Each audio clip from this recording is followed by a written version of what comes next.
আসসালামু আলাইকুম। তো ভাই বোনেরা কেমন আছেন? আমি আল্লাহর রহমতে ভালো আছি, আলহামদুলিল্লাহ। আমি সকাল সকাল রাঁধতে চলে আসলাম। মুরগির মাংস। মুরগির মাংস কষায় রান্না করব। আলু টালু কিছু দিব না। আমি দিয়ে দিলাম পেঁয়াজ। আমি দারচিনি, এলাচ, গরম মশলা দিয়ে দিছিলাম আগেই। আমি এখন দিয়ে দিছি পেঁয়াজ কড়াইতে।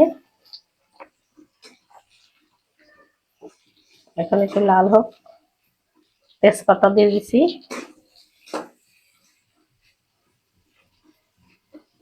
দারচিনি, এলাচ, লং সব দিয়ে দিছি।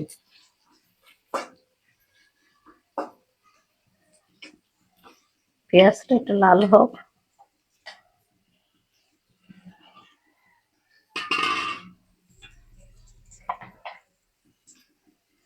আমি মুরগির মাংসটা রান্না করব।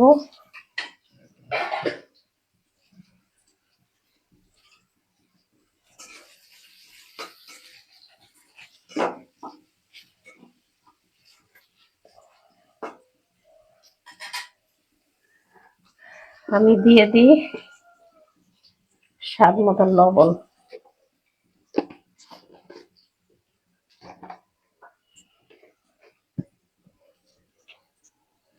দিয়ে দেব হলুদের গুঁড়া।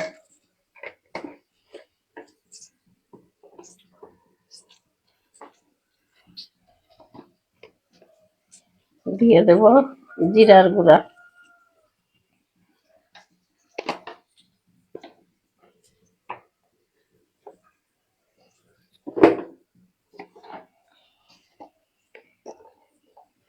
দিয়ে দেব মরিচের গুঁড়া।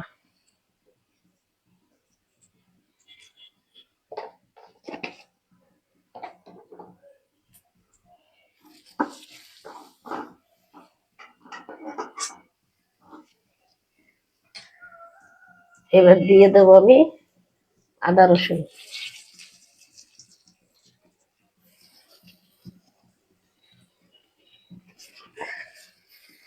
দিয়ে দেব পানি।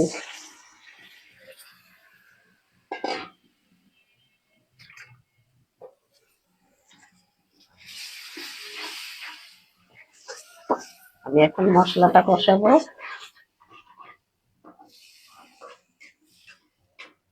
মশলাটা আমি ঢাকা দিয়ে দিই, নাহলে মশলার গন্ধে আমার হাঁচি আসে। একটু ঢাকা দিয়ে মশলাটা হোক। আমার মশলাটা কষানো হয়ে গেছে।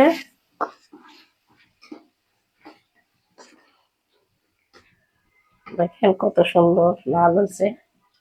আমি এখন মুরগির মাংসগুলো দিয়ে দিলাম।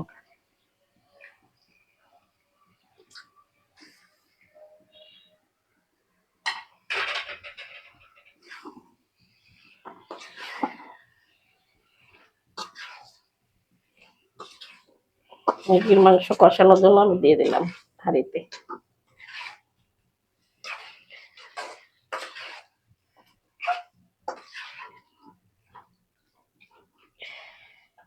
মুরগির মাংস কষানো দিয়ে দিচ্ছি। এবার একটু পানি দিয়ে কষাই।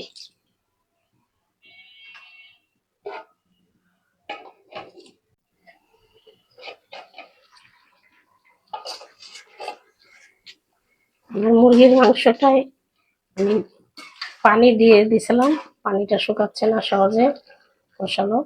এর মধ্যেই আমি আর একটু ঝোল দিয়ে দিই।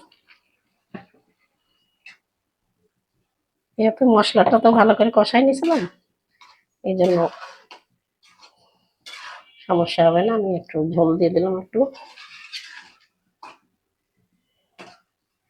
এবার ফুটে গেলে আমি নামাই ফেলবো মুরগির মাংসটা। আমি ঢাকা দিয়ে দিলাম।